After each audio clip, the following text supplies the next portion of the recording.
everybody who's watching this video. This video is about designing user interface with views. So how are we going to design the user interface in Android?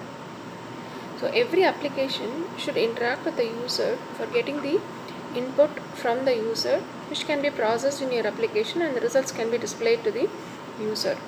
So there should be an interface where the user will be able to give his inputs to the application, and the user interface need to be user friendly so that the user is able to interact with the application in a comfortable manner. So how are we going to design this user interface in Android? So in Android we have lot of options or tools for designing the user interface, and these tools are called as views in Android.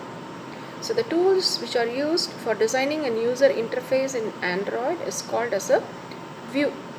So view is nothing but the tools that are used in Android to design the user interface. We have three different types of views actually available. The first type is the basic views, the second is the picker views, and the third is the list views. And you also have got some specialized fragments which can perform specific functions in designing your user interface. So basic views are nothing but the commonly used views. So how do the user interact with the system or the application? Either he will give a text entry, or he'll give a number as an input, or he'll give a date as the input or time as an input, or a list will be displayed by the application and the user will choose an option from the list, or the user will be given a yes or no answer and the user will check a box and say whether he chooses yes or no. One more thing which is available is you give a list of choices in form of boxes and you select one among the options. You'll be given an option group and an option button can be chosen from the group. So these are all the various ways that the user is allowed to interact with the application. So the commonly used views like displaying a text or getting an input from the user, or asking the user to trigger an event, all this come under the category of basic views. Giving an yes or no answer or choosing an option from the option group of options also comes under the basic views. And if you want to give some dates or a calendar is displayed and the user is allowed to select a date from the calendar, or he is given a timeline and the user is allowed to select a particular time, then it comes under the picker views. So you have two types of picker views in Android. One is the date picker and the other one is the time picker. And if you are given a list of items from which you can choose one particular option, then it comes under the list view. Other than this, we have some specialized fragments also. Fragment is a template of an activity which will help you to design the user interface. So now this video is going to concentrate only on one view, which is a basic view, which is called as the button. A button view or a button tool plays a major role in an event-driven programming. So before getting on to the button view, here is the list of some of the basic views which are available. As I told you earlier, you have the text view, which is similar to your label. That is, text view is used for displaying a particular message on the screen. So it is similar to your label, right? So displaying something on the screen. So this is called as a text view in Android. And the application wants to get some input from the user, either a text input or a number. It is done through this edit text view. This is similar to your text box. And then to trigger an event, to make something happen in the application, you need a button view. And if the button is going to be in the form of an image, it is called as the image button view. And if you want to get an yes or no answer, it is called as the checkbox view. And if you want to create a toggle button, that is, once you press it becomes yes, and the other time you press it becomes no, again you press it becomes yes, right? So that's called as a toggle button. And then you have the radio group and the radio button, where you'll be given a group of choices and you'll be allowed to choose one option from the group of choices, which is called as the radio button. So these are all the various views available in Android, which are very basic, and it is used to design your user interface. And this video is going to focus only on the button view. So how to create a button view and how are we going to program a button in Android. So first, how do we create an application in Android? It is very easy. You just get into the Android Studio IDE, okay, integrated development environment. As we all know, it integrates the operating system, the framework, the compiler, the debugger, the emulator, everything. Okay, so once you open Android Studio, you'll be able to do everything inside the same IDE. So we go to the file option in the menu, file, new, and then you select the Android application project, and you go through a series of templates, okay, and you'll be choosing the options that are given in the templates, which are very basic. And even if you don't select anything, you can just go on clicking the next button, and once it comes to the last window, you can just click on the finish button and an Android application will be created, which is nothing but your Hello World application. So on just creating creating a new Android application project and going through the templates and finishing it off will create a Hello World application by default. A Hello World application will just display one label called Hello World. And how do we display a label in Android? How do we display a message in Android? Through a view called text view, as we saw earlier. So a text view will be created by default in a Hello World app. Okay, so this is how an Android app is created. So now we have created a new Android application and it has a text view integrated into it which displays Hello World. Now this is done. Now what are we going to do? So this text view, as I told you, is going to display the text on the screen, which is the Hello World. Now let us find out how to incorporate a event in your application through the button view. So what is an event? In an event-driven programming, when you do something over the application, you might ask the program to execute a particular set of code. So that is called as event-driven programming. So here we are going to trigger an event called button click. So whenever you click a button, some set of code need to be executed. So how are we going to do that? Okay, so first of all, we'll be creating the design of a button.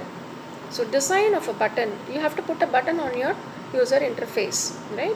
So you go on to the resource folder. Okay, so resource folder, you have an option called layout, and inside the layout you'll be having your XML file where you do all your form design. So it is, you are going to get into the package explorer window, I'll show you that.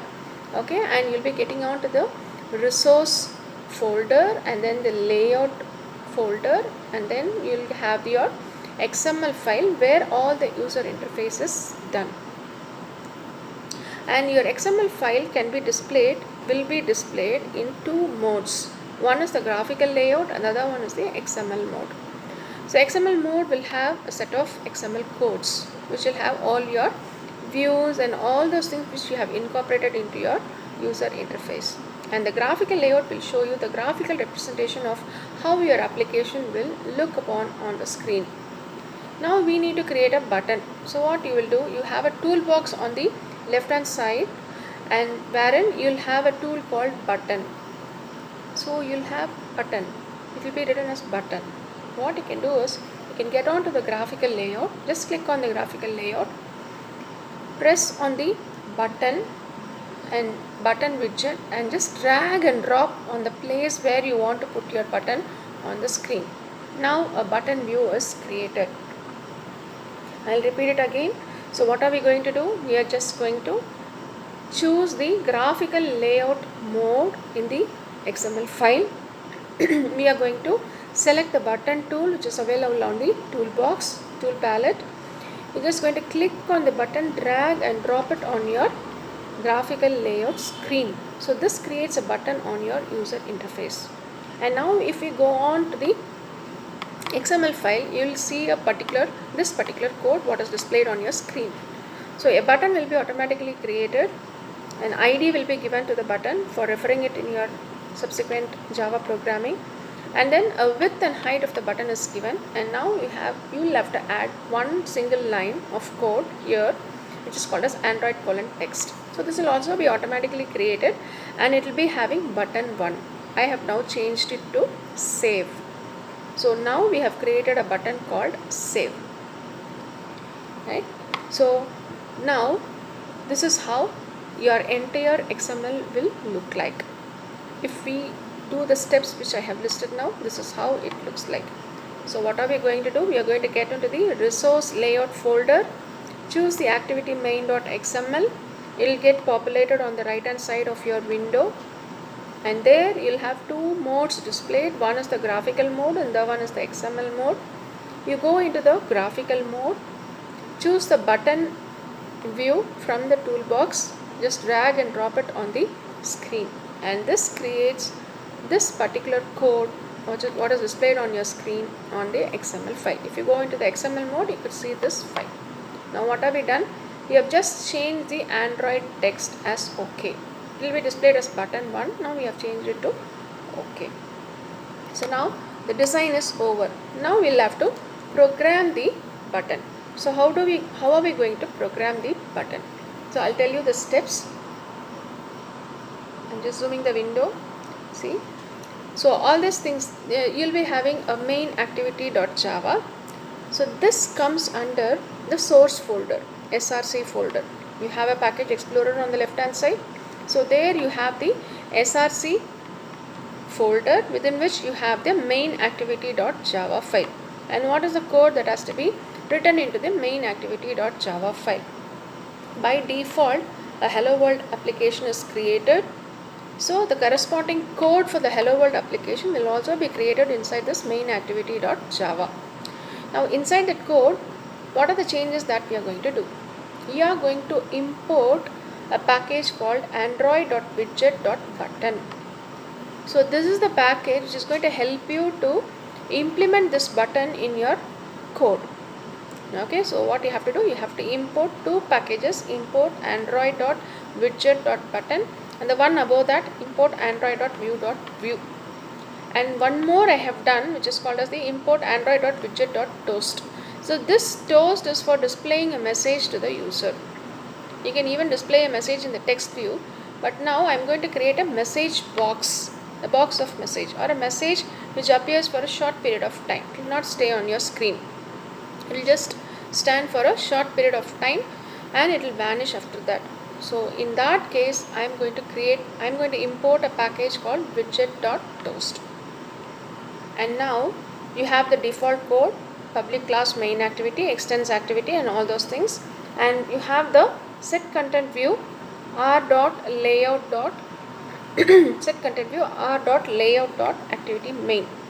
Now your activity main, whatever code is there or whatever the views we have added, it is shown on the screen. So set content view will show your XML files code or XML files coding to be executed, so that whatever design you have done in the XML file will get displayed on the user interface on the screen. Now what we have to do, so a button has arrived on the screen. Now we'll have to program the button. And I'm creating a variable called b1 here. I'm creating an object for the button class b1. Button is a class. I have imported the package. So I am creating an object for the button class as b1. And this button need to be linked with the button which we have created in the XML file. So only then you will be able to program the button which is available in the XML file. I have created a variable and I am going to make this variable to refer to the button which I have created in the XML file. So this is done through the second code. b1 is equal to button of find view by id r.id.button1. So this code will link my button here which I have created an object b1. This b1 will get linked to the button which I have created in my XML file. Now both refers to the same. Okay, now b1 is going to refer to the button which I have created in the XML file. Now I'll have to catch the event. So what event the user can do with the button? He can click the button or he can double click the button. So now I am going to capture the event, or I'll have to add a listener to the event. So the listener will keep on listening to the event. Whenever the event happens, this particular code will get triggered or this particular code will get executed. So how this is programmed? So we are going to add a listener to the object b1. So b1 dot set on click listener, and then within brackets you have new view dot on click listener. Okay, so once in Android everything is a framework, okay, and you have imported a package which has this button class. So what are we going to do? We are just going to type b1 dot and all the listeners which are available for the button b1 will be listed. You can select the set on click listener. You can just type new view dot and then all the listeners on a particular view will be displayed. From that you are going to select on click listener, and then automatically the on click method will get populated. Okay, and now we have just added one line of code which is toast dot make test get base context comma the text, and then how much time you want to display the message, and then show. So from the base context you are going to display a message called welcome for a short period of time. So this is how it is done. Okay, so here this program will just display a message called welcome whenever the user clicks on the button. So this is how you capture the button click event. So first you create a button in the XML file, and then you come to the coding Java file. You create an object called object for button, and you link this button which you have created in the Java file. You make this button to refer to the button that you have created in the XML file, and then you are going to set a listener on that particular object. So b1 dot set on click listener, new view dot on click listener, and the method which is being used is on click method. So on clicking the button, what have we programmed? We have programmed to display a message using the toast method. So toast dot make test get base context comma welcome toast dot length short dot show. So this will display a welcome message on clicking this particular button. So this is how button view is programmed. Now you can see here the output. It is a hello world program. We have not changed the text, so it is displayed as hello world. I have given the name of the application as app1, so app1 is displayed on top of the screen. This is the emulator where your application gets executed, and on clicking this OK button, a text message called welcome will be displayed. So this is how you program a button in Android. Thank you for listening to me. This is Usha, Assistant Professor, Department of MCA, Fatima College, Madurai. Thank you.